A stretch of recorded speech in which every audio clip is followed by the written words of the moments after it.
In the episode Jibaro of Love, Death, and Robots, we follow the toxic and lust-filled relationship between a deaf knight and a siren. This episode was kind of confusing, but from what I gathered, it was a beautifully sad story about greed, abuse, and fatal attraction. A group of knights journey through a forest, taking the path along the edge of a giant lake. Amongst them is the deaf knight, Jibaro. When they reach their destination, Jibaro ties his horse to a tree and explores a bit. He comes across a golden scale in the lake, picks it up, and keeps it for himself. Unbeknownst to him, that piece of gold belongs to a siren, and she is watching. Awaiting the knights at their destination is a group of missionaries. Although it's not explicitly stated, it's believed that they have called these knights to get rid of the siren. But their meeting is cut short when the siren's song rings. Everyone who hears her is immediately put under her spell. They charge towards her, drawn into a deathly violent frenzy by her shrieking cry. They're desperate to be near her, even killing each other to get closer. And since Jibaro is immune to the siren's song, he watches on in bewilderment as his own knights take the lives of men and priests until everyone around him is dead. Noticing that there is only one more enemy left, the siren sings her mournful cry, and when it doesn't work, she retreats back into the water confused. Jibaro gets on his horse and frantically retreats back through the woods, but is knocked unconscious when he runs into an overturned tree trunk blocking his path. When he awakes, he finds that his horse is stuck in the tree trunk and too injured to continue the journey home. So he takes his things and finds a place to sleep for the night. In his slumber, the siren searches for him, and when she finds him, she's completely enamored. Eventually, she falls asleep with her body wrapped around him. In the morning, he's startled to find her next to him. She rushes back to the water, but he grabs onto her. When he attempts to pull her back, the jewels on her body cut him. Startled, he lets her go, but he's not willing to give up the chase. He must follow her. She lures him to a waterfall and attempts to seduce him with her dance. When he picks at one of her jewels, it makes her bleed, but she's too distracted to notice. She kisses him, throws herself on him and even though he tries to push her away, she doesn't let him. Her touch draws blood. Eventually, he lulls her into a false comfort before knocking her unconscious. While she's passed out, he rips away every part of her, every jewel, every golden scale. He even takes away her golden face. And when he's done, he tosses her bloody, unconscious body over the waterfall like she's nothing. As he heads back through the forest, her body travels downstream. The water fills with her blood. Jibaro heads back to the lake to quench his thirst and wash up, only to find that the siren's blood has cured him and he can now hear. At first he's overwhelmed by the sensations of all the things he can hear, but eventually he's elated. It is now when the siren awakes. When she notices that she's been stripped of everything she had, she becomes enraged. She cries out her siren song, and now that Jibaro can hear, he gives into the mournful cry and is lured to his death. In the end, he may have taken everything she owned, but one thing he could not take away was her voice. Just like in toxic relationships, this episode shows two people who are continuously taking from one another until there is nothing left to give. With Jibaro, he stripped the siren of her jewels, destroying who she was and ripping away what she held dear.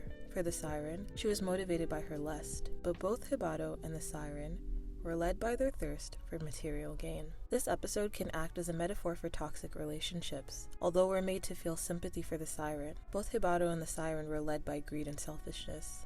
They took and took and took, and didn't stop, even though blood was shed in their pursuit for pleasure. However, whereas the siren's actions could be interpreted as self-defense, Jibaro's actions were built on pure selfishness. Even after noticing that plucking gold from the siren's stomach drew blood, he did not care. The only thing that mattered in that moment were the jewels he could get. He even puts her into a false sense of comfort before attacking her and stripping her of her jewels. He knew exactly what to do to put her off guard. When he stripped her of her jewels, it was like he viewed her as some sort of animal. She was the prey and he was the predator. Her jewels were more than just decorations for her body. She is a water creature, and those jewels acted as her scales. When he ripped the jewels from her body, it was like descaling a fish. For him, she was just an animal ready for slaughter. Even though she didn't deserve what happened to her prior to the attack, the siren had similar motives. She was drawn to the idea that Jibaro couldn't be swayed by her song and was led by her own selfish desire to capture the knight. Not just because of pure physical attraction, because she wanted to add to her own collection of victims. Despite his fear, she went searching for him and continued her attempts at seduction.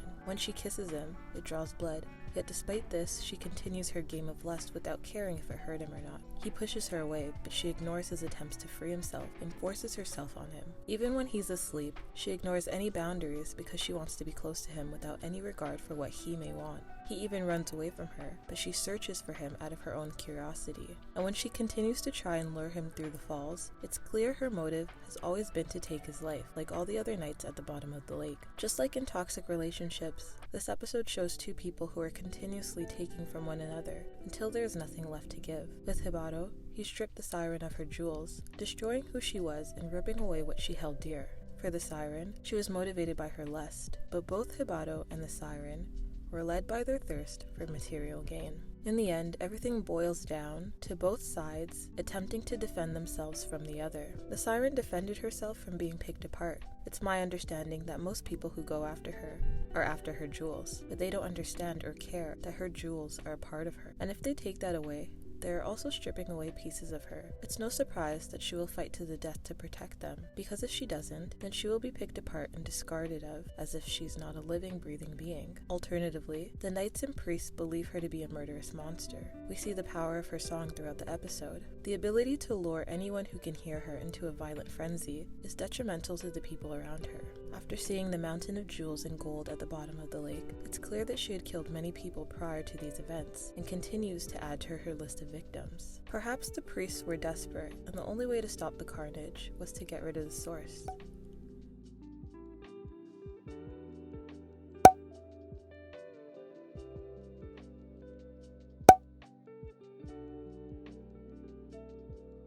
We'll never fully know the entire truth, but we do know that the relationship between the knight and the siren could have only ended one way, and that fateful result was doomed to end in pain.